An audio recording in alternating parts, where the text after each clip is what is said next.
BTCनि मावफुं सोद्रोमा रनजित बसुमतारिया दिनै गावनि बियाबनि सिङाव थानाय बेंटल सेरफां BCDCनि गामिफोराव गोरिब आरो निखावरि नखरफोराव नायगिदिंनानै सरकारनि बिथांखिफोरनि सोमोन्दै सुलाद लाहैदों। निखावरि नखरफोराव सुलाद लाहैनाय मावफुं सोद्रोमाया बुङोदि प्रमद बर' दैदेननायनि सरकारनि मन्थ्रि बादियै जों गासिबो मावफुं सोद्रोमा MLA फोरा गासिबो गावनि बियाबफोराव सानसेयाव नखरथाम निखावरि नखरफोराव नायगिदिंनानै निखावरि नखराव नुजाथिनाय आंखालफोरखौ सुफुंनो हानायनि थांखियै BTC सरकारा बे हाबाफारिखौ जागायजेनदों।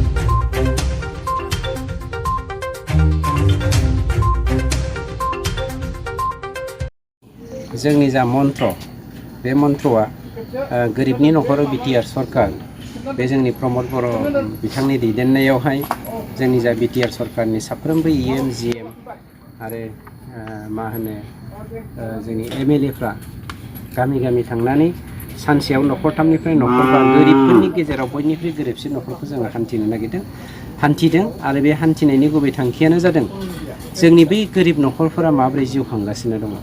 बे जिउ खांनायनि गेजेरजों मा आंखाल जादों, जेरै हमनानै ला बे नखरा दिनै दैनि आंखाल जादों, बे नखरा दिनै न' मोनाखै, बे नखरा दिनै अरुण'दयनिफ्राय जानगारना थानो गोनां जादों माखासे टेकनिकेल प्रब्लेमनि थाखायनो जा बा माबा मोनसे जाहोननि थाखायनो जा दिनै माने सानफ्रामबोनि थांना थानायनि जा बोथिसे ओंखाम बे बोथिसे ओंखामनिफ्राय जानगारना थानो गोनां जादों।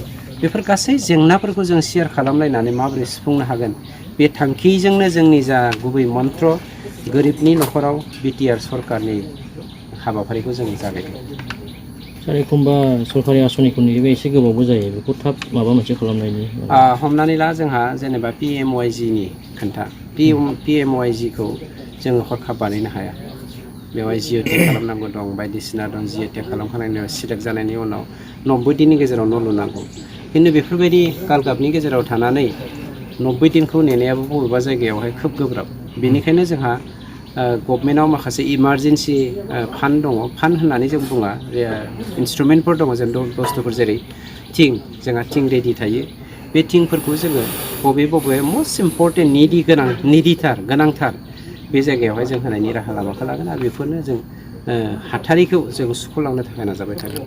सार, नोंथांमोना MGNरेगा बा जब कार्डआव गिदिर केलेंकारि जादों होननानै जाख्ल'दों होननानै सिगां समाव बुंबाय थादोंमोन। दा नोंथांमोननि समाव माबायदि थांखि लादों MGNरेगानि? जोंनियाव खुनु जाख्ल'नायनि बाथ्राखौनो जों सहायनो हानाय नङा।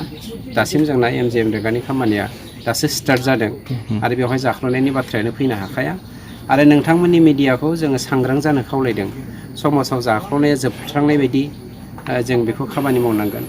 दा गोबाङा गोबां बुंनो नागिरो लंकायाव थांबा बयबो राबन जायो होननानै, खिन्थु जोंनि गेजेरावबो सोरबा राबन जानो नागिरदों नामा बेखौ आं नोंथांमोननिसिम बेक्तिगत भाबै आंखौबो नोजोर हो नोंथांमोना, जोंनि गुबुन दैदेनगिरिखौबो, सरकारनि दैदेनगिरिफोरखौबो, सरकारनि मा होनो EM GMफोरखौबो नोजोर होनायनि दायथ'आ नोंथांमोननि। होमबासो जों समाजाव गुफुं समाज मोनसे दानो हागोन। नङाबा नोंथाङा हारसिं सोदांनानै आं हारसिं सोदांनानै बाखिखौ जोङो सोदां होआब्ला खिन्थु समाजा जौगानाय नङा। सावस्रिनि खेथ्रआव BTR ओनसोलाव गोबां मोजां।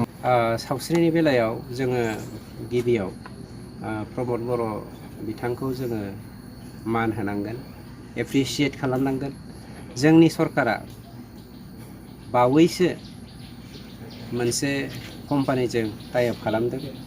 सोरहाबा जुदि बिराद गिदिर बेराम जादों, जेरै केन्सारा जोंनि थाखाय बिराद गिदिर बेराम, हार्ट डेमेज जानाया जोंनि थाखाय बिराद गिदिर बेमार, बेफोरखौ फोसाबनायनि थाखाय मोनसे कम्पानिजों टाइ आप खालामदों। दा बेफोरनिफ्राय माबोरै फ्रि ट्रिटमेन्ट मोनगोन बेखौ मिन्थिनो थाखाय नोंथांमोननि थ्रुयैदि, नोंथांमोननि मिडियानि थ्रुयैदि जोंनि सावस्रि बिफाननि EMनिसिम सावरायनो थाखाय आं नोंथांमोननि मिडियानि गेजेरजों फोरमायथिनाय जाबाय। सार, बिनि अनगाबो जोंनियावहाय गोबां सावस्रि बिफानाव माखासे दुर्निति जादों, बेखौ आं मिथिगौ। आं बावैसो नोंथांमोननो भिडिअखौ होगासिनो दङ। दहाय फुङाव दिनै स्पर्ट्स पेन्सन डे, आसामाव स्पर्ट्स पेन्सन डे फालिदों। बे हाबाफारियाव आं थांनायाव मोनसे जोंनि हस्पिटालाव हाबबोदोंमोन, जिल्लानि हस्पिटालाव। बेयाव हाबबोनायावहाय माखासे कमप्लेन मोननायखाय आं गायन'लजि डिपार्टमेन्टाव थांदोंमोन। दा आं बे भिडिअखौ नोंथांमोननो हरगासिनो दङ, बावैसोनो होगोन आं। बेवहाय बिथांमोना सासे अपारेशन बे सिजारिं खालामनाय अपारेशननिफ्राय 10,000निफ्राय 15,000 लादों। नर्मेल जानायनिफ्रायबो 1,000निफ्राय 2,000सिम लायो। बेफोरबायदि माखासे कारापसन जाबाय दङ। बेफोरखौ नोंथांमोना मिडिया हिसाबै स्रोदै इफोरखौ मावोब्ला मोजां होननानैसो आं खावलायो। आरो खोब बेफोरबायदिखौ फोसाबनायनि दायित्वखौ मिडियासो स्ट्रंलि आखाइ होनांगोन। नङाबा जों हाजारखि होख्राव प्रमाण गैयैनि जाहोनाव बेखौ जों मावनो गोब्राब जायो। राजखान्थिखौ आमै जिमै गेलेनो एबा गर गेलेनो बयहाबो मोन्थाय दङ, जोंहा बुंनांगौ जेबो गैया। खिन्थु जोंनि जा UPPL, BJP, GSP सरकार बेवहाय इनटेक जोंनि सरकारा सेफ आरो जों गावनो माने सोरनिबा थाखाय सोरखौबा गिनानै जोङो डिफेन्सिभ होनायनि बाथ्रा नङा बियो आरो मिडियानि गेजेरजों बेखौ फोरमायनायनिबो बाथ्रा नङा। हाग्रामाया सोरजों मा सोमोन्दो खालामदों खालामा बेखौ जों मिथिया। फैगौ 5 बोसोराव जोंनि प्रमद बर' बिथांनि दैदेननायाव जोंनि सरकारा 5 बोसोरखौ जोङो थांबाय थागोन। नबसरिनियानो मैया बुंदों सार मिडियायाव। नबसरिनिया व्यक्तिगत भाबै बुंदों जानांगौ। बे गावबा गावनि व्यक्तिगत खोन्था बा सोरबा सासेया बुंनायावहाय जोंहा माबा मोनसे गोहोम गोग्लैगोन बेबो नङा। जोंनि सरकारा सासे सानै थांनायावहाय बा जोंखौ जौगानो नागिरनायावहाय जोंहा जेबो खहा जाया। बे सैथो खोन्था। सोर मा गेलेबाय थादों। जोंनि UPPL प्रमद बर' बिथांनि दैदेननायाव UPPL सरकारा एखेबारे गुफुङैनो थाबाय थागोन आरो जोङो मावलांबाय थागोन। बेखौ नोंथांमोना नुबाय थागोन। Thank you.